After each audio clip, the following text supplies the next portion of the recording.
All right, today we are going to break down the World Health Organization's 2023 guideline on complementary feeding. Now, if you're a clinician, and especially if you're gearing up for the IBCLC exam, you absolutely need to know this document inside and out. So let's dive right into the key takeaways. Here's how we're going to tackle this. First, we'll look at the why, the huge global feeding challenge that makes these guidelines so vital. Then we'll get into the what, the core recommendations on everything from breastfeeding and milk choices to building a healthy diet and what foods to steer clear of.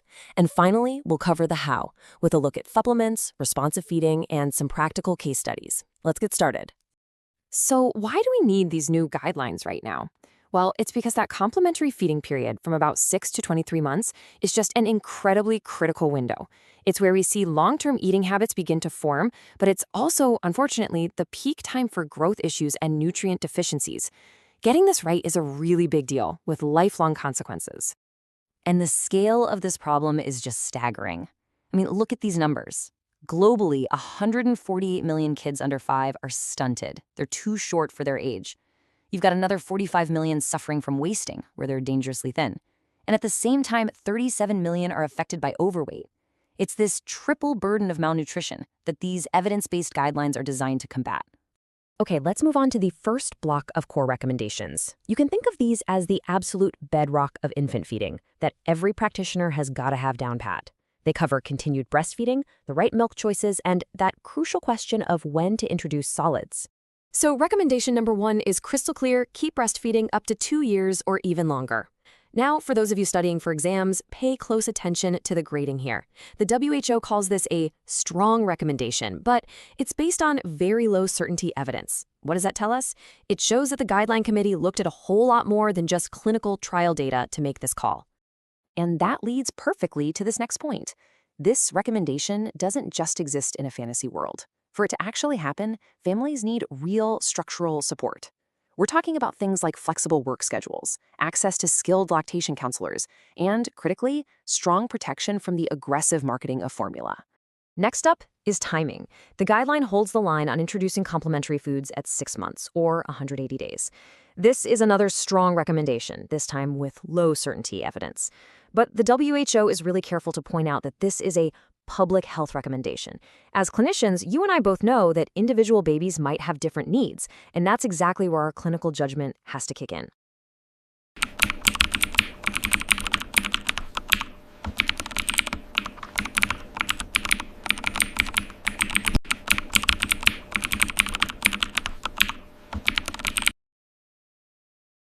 Okay, recommendation number 2. This one tackles a really common point of confusion. What kind of milk should a non-breastfed child get? Well, the guideline splits it by age. For the younger babies, 6 to 11 months old, it says either formula or animal milk is okay. But once they hit that 1-year mark, from 12 to 23 months, the guidance gets really specific. They should be getting animal milk, and follow-up formulas are explicitly not recommended. So if a family decides to use animal milk, what are the ground rules? The guideline gives us 4 non-negotiables. First, it's got to be a safe form, like pasteurized milk or yogurt. Second, absolutely no flavored or sweetened milks. Third, and this is important for that 6 to 11-month group, it must be full fat. And finally, safe storage and handling are, of course, critical. Okay, so we've laid the foundation with milk and timing. Now let's actually build the rest of the diet. Recommendation number 4 is all about one thing: diversity. It tells us exactly what kinds of foods should be making it onto a child's plate. So the big picture principle is simple enough. Kids need a diverse diet. But what does diverse actually mean in the real world? That's what's so great about this guideline. It breaks it down into really specific food groups and tells us how often they should be offered. Here are those pillars. First, animal source foods, we're talking meat, fish, or eggs, should be on the menu daily. That's a strong recommendation. Second, same goes for fruits and vegetables. Daily. Another strong recommendation. Third, things like pulses, nuts, and seeds should be eaten frequently. This one's a conditional recommendation. And this last one is so important. We need to minimize starchy staple foods. The guideline is very clear that these foods can easily crowd out more nutrient-packed options. All right, just as important as what we put into the diet is what we make sure to leave out. Recommendation number 5 is all about protecting a child's health by avoiding certain foods and drinks. The core message here could not be clearer. Foods that are high in sugar, Salt and trans fats simply should not be given to young children. And again, notice the grading. It's a strong recommendation. This shows a really firm public health stance against these products for this vulnerable age group. So what falls into this do not consume category? Well, the guideline is specific. No sugary drinks, no artificial or non-sugar sweeteners, and a hard pass on highly processed foods in general. And here's a really key counseling point for parents. Even 100% fruit juice should be limited. The whole idea is to avoid setting up an early preference for super sweet, unhealthy foods.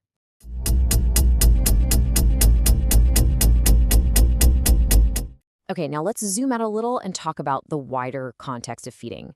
The next two recommendations cover what to do when food alone isn't enough, so supplements, and then the really crucial behavioral side of things, which is how we feed.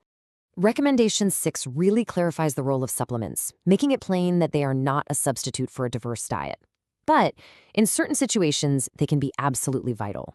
You've got multiple micronutrient powders, or MNPs, which can add key vitamins and minerals. Fortified cereals can give a nutritional boost in places where they're already a staple. And then there are small quantity lipid-based nutrient supplements, or SQ-LNS, which can be a literal lifeline in food insecure areas. And finally, we have recommendation 7, which is all about responsive feeding. This is a game changer because it shifts the focus from what the child eats to how they are fed.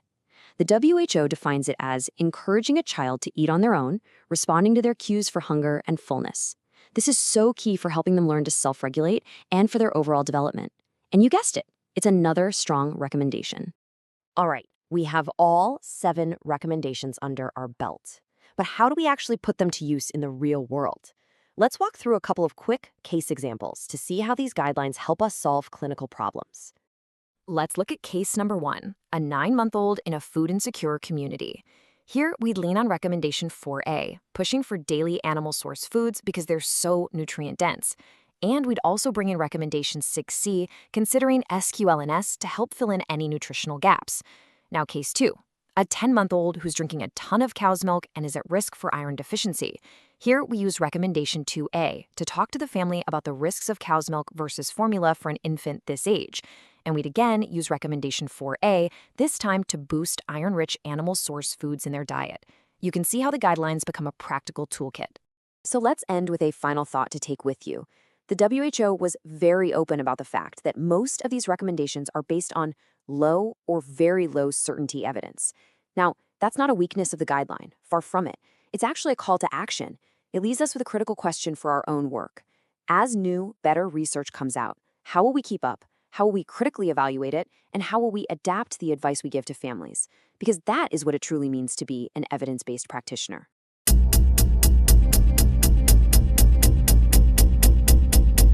Hey everyone, and welcome. Today we're jumping right into the WHO's latest guidelines on complementary feeding. But listen, this isn't going to be some dry lecture. Nope, we're going to put this theory into practice with some real-world case challenges. These are designed to get your brain working just like it would for the IBCLC exam. Sound good? Okay, let's dive in. All right, so as promised, now let's look at some IBCLC exam-style questions based on the WHO guidelines. The whole point here is to take what the evidence says and apply it to those messy, real-life situations you're going to see all the time. Okay, so we've broken this down into 3 main parts. First up, we'll cover the foundational principles. Then, we'll get into building the diet, and finally, we'll wrap up with how to avoid some common pitfalls. Let's get started with part 1. All right, here we go. Part 1, foundational principles.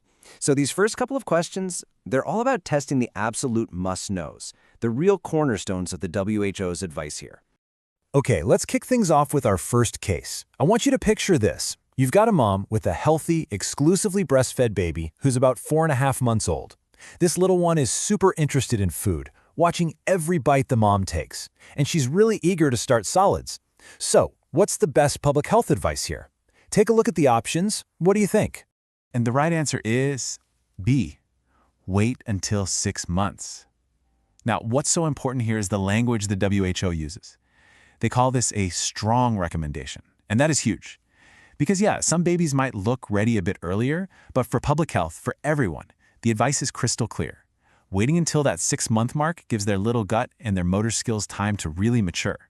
And, just as importantly, It stops solids, which are less nutritious than breast milk at this point, from taking up space in their tummy when they need that breast milk most. All right, on to case number 2. So this time you're talking to a parent of a healthy 14-month-old. They're not breastfeeding, and they're buying this expensive toddler follow-up formula because, the marketing has them convinced it's way better than regular cow's milk. What does the WHO say you should recommend? Okay, the answer here is C, and this is a big one. The guideline is blunt. Follow-up formulas are not recommended. I mean, let's be real. They're basically a marketing creation and are totally unnecessary. For a child this age, between 12 and 23 months who isn't breastfed, good old plain, pasteurized whole animal milk is exactly what they need alongside their solid foods.